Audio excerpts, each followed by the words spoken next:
Perfect Matrimony by SAMAEL AUN WEOR. Chapter 6. Supra Sexuality. Supra Sexuality is the result of sexual transmutation. Christ, Buddha, Dante, Zoroaster, Muhammad, Hermes, Quetzalcoatl, and many other great masters were supra-sexual. The two great aspects of sexuality are called generation and regeneration. In the preceding chapter we studied conscious generation. Now we are going to study regeneration. In the study of animal life we discover many interesting things. If we cut a snake in half, we can be sure that it has the power to regenerate. It is able to develop a new half with all the organs of the lost half. Most sea and earthworms also have the power of constant regeneration. A small lizard can regenerate its tail, and the human organism, its skin. The power of regeneration is absolutely sexual. Man has the power to recreate himself. Man is able to create within himself a Superman. This is possible using the sexual power wisely. We can recreate ourselves as authentic Supermen. This is only possible with sexual transmutation. The fundamental key for sexual transmutation is the arcanum AZF, sexual magic. In the union of the phallus arid, the uterus is found the key of all power. The important thing is that the couples learn how to retire from the sexual act before the spasm, before the seminal loss. One must not spill the semen, neither within the uterus nor without, nor to the side nor anywhere. Thus we speak clearly so people will understand, although some puritanical infrasexuals judge us to be pornographic. Human life in itself has no meaning. To be born, to grow, to work hard, to live, to reproduce like an animal, and then to die. This is really a chain of torments, which man carries entangled in the soul. If this is life, then it is not worth living. Fortunately, we carry in our sexual gland seed, the grain. From this seed, from the grain, the Superman can be born, the Adam Christ, the golden child of sexual alchemy.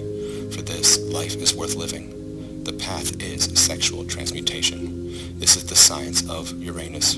This is the planet which controls the gonads, or sexual glands. This is the planet which governs the constellation of Aquarius. Uranus has a sexual cycle of 84 years. Uranus is the only planet that directs its poles toward the sun.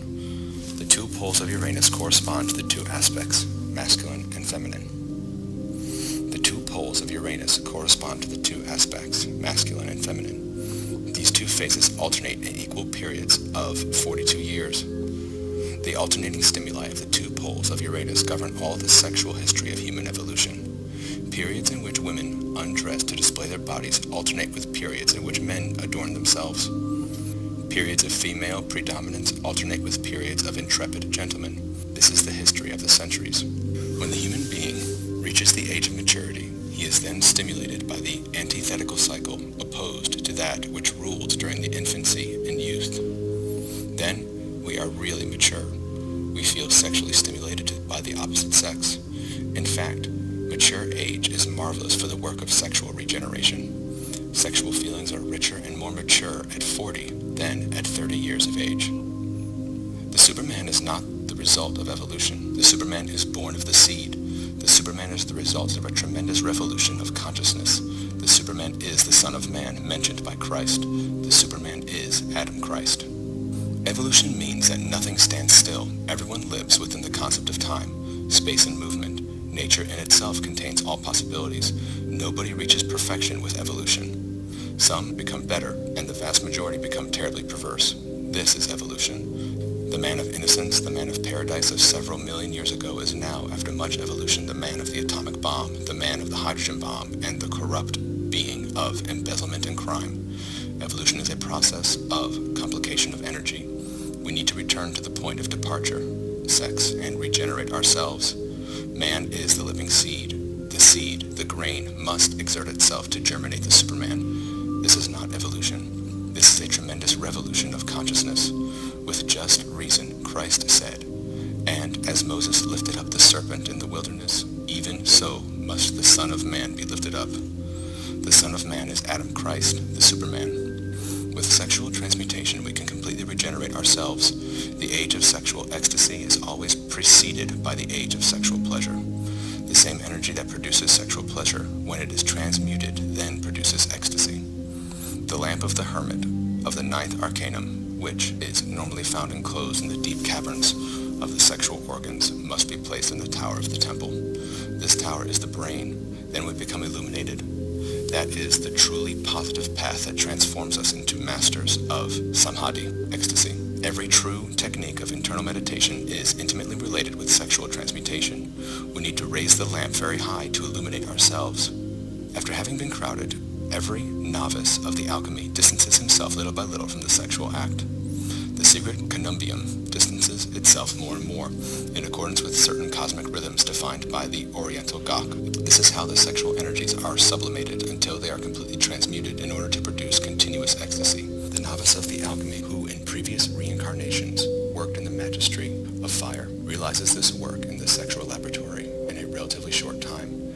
Nevertheless, those who work for the first time in the great work need at least 20 years of very intense work and 20 years to begin to retire very slowly from the work in the laboratory, a total of 40 years to realize all the work.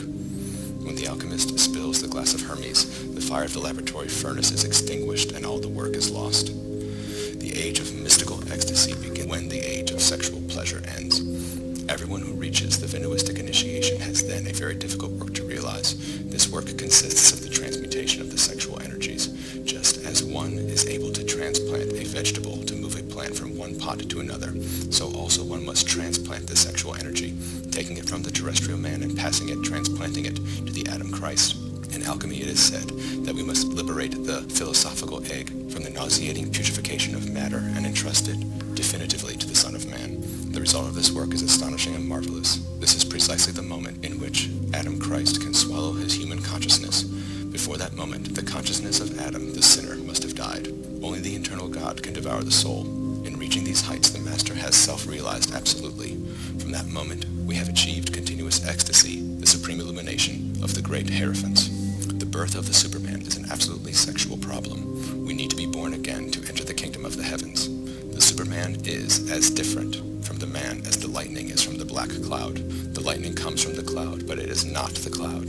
The lightning is the Superman. The cloud is man. Sexual regeneration puts into activity the powers that we had in Eden. We lost those powers when we fell into animal generation. We reconquer those powers when we regenerate ourselves. Just as the worm can regenerate its body and the small lizard its tail, so also we are able to regenerate lost powers to shine again as gods. The sexual energies once transplanted in Adam Christ gleam with the immaculate whiteness of divinity. Those energies then appear as terribly divine rays. The grandeur and majesty of the Superman is tremendous. Really, the Superman shines for a moment in the night of the centuries and then disappears. He becomes invisible to man. Commonly, we are able to find indications of such beings in some secret schools of regeneration, about which almost nothing is officially known. It is because of these secret schools that we know of the existence of these sublime supersexual beings. The schools of regeneration have ages of public activity and ages of secret work. The planet Neptune cyclically governs the activity of these schools. In the human organism, Neptune has control over the pineal gland. The gland of the gods can only be put into activity with sexual transmutation. Uranus controls the sexual glands, and Neptune the pineal gland. Uranus is practical sexual alchemy. Neptune is esoteric study. First, we should study and then work in the laboratory. Uranus has a sexual cycle of 84 years, and Neptune a cycle of 165. The cycle of Uranus is the average of human life. The cycle of Neptune is the cycle of public activity in certain schools of regeneration. Only through the path of the perfect matrimony can we reach Supra Sexuality.